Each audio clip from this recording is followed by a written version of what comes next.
चलिए, मैं औरंगाबाद शहर की आवाम का तहे दिल से शुक्रिया अदा करता हूँ। अल्लाह रब्बुल इज़्ज़त का शुक्रिया अदा करता हूँ कि हमारी सबकी दुआओं को कबूल किए।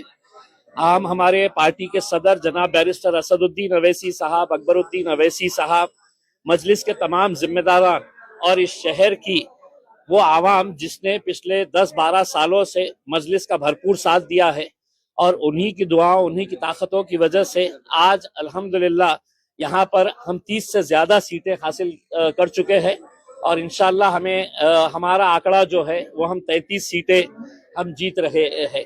यानी कि भारतीय जनता पार्टी के बाद अगर कोई दूसरा पक्ष यहाँ पर सबसे मजबूत साबित हुआ है तो वह मजलिस इत्तेहादुल मुस्लिमीन साबित हुआ है और हमें खुशी है। हम आवाम का तहे दिल से सर झुकाकर उनका शुक्रिया अदा करते हैं कि वो लोगों ने एक मरतबा फिर मजलिस के ऊपर भरोसा जताया और ऐसे ऐसे आम लोगों को जो हमने टिकट दिया वो लोग आज मजलिस के टिकट के ऊपर चुन के आए हैं। हम उन्हें भी मुबारकबाद देते हैं और उम्मीद करते हैं कि औरंगाबाद शहर के विकास के लिए हम कटिबद्ध रहेंगे। हम पूरी कोशिश करेंगे शहर के अंदर अच्छा विकास हो और भारतीय जनता पार्टी जो सिंगल लार्जेस्ट पार्टी बन के आई है वो शहर के लिए अगर कुछ अच्छे फैसले लेती है तो हम उनका साथ देंगे और अगर नहीं लेती है तो हम एक विरोधी पक्ष का जो रोल होना चाहिए वो बखूबी अच्छी तरीके से निभाएंगे।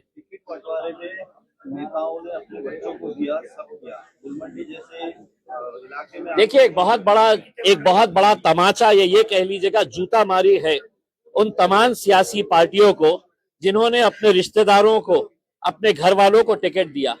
अगर संजय सिरसाट अपने बेटे और बेटी के लिए करोड़ों रुपया खर्च नहीं करता तो शायद उनका बेटा और बेटी भी घर पर बैठते।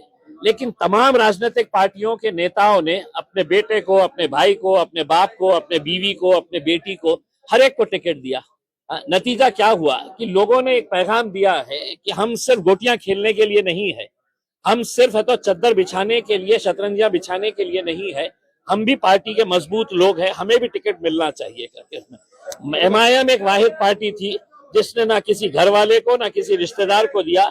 हमने आम लोगों में से लोगों को उठाकर, और जो पार्टी के बारे में हमारे ऊपर इल्जाम लगाते हैं कि एमआईएम जातिवादी पार्टी है, आज कितनी सारी हिंदू महिलाओं को हमने चुना कर लाया है, एसटी समाज की महिलाओं को हमने चुना कर लाया है, दलित समाज के हमारे कितने सारे भाई और बहनों को हम लोगों ने चुना कर लेके आया है। तो ये एक औरंगाबाद शहर की जीत है, हम ये समझते हैं। आपको लगता है कि देखिए, गुलमंडी जैसे इलाके से मजलिस की 2 सीटें जीत कर आ रही है, ये बहुत बड़ी हमारे लिए कामयाबी है।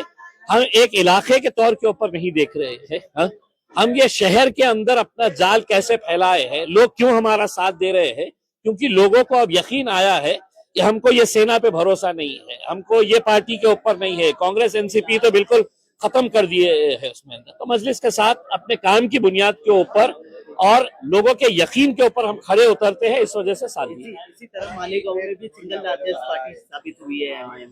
देखिए, आप पूरे महाराष्ट्र के अंदर देखिए कि गोवंडी के अंदर हम लोगों ने 4 सीटें जीते हैं, मुमरा के अंदर हम 5 सीटें जीते हैं, धुलिया में अभी तक हमारे 8 सीटें जीत चुके हैं, अमरावती में 9 सीटें जीते हैं, परभनी में 1 सीट जीते हैं, जालना में 2 सीटें जीते हैं, अकोला में 3 सीटें जीते हैं। तो मैंने ओवैसी साहब को कहा था कि ओवैसी साहब, इंशाल्लाह जहां जहां पर भी हम इलेक्शन लड़ रहे हैं, इंशाल्लाह वहां पर मजलिस की नुमाइंदगी आपको देखने को मिलेगी। कहीं ज्यादा है, कहीं कम है, लेकिन है। चला आता मराठीत आम्हाला सांगा।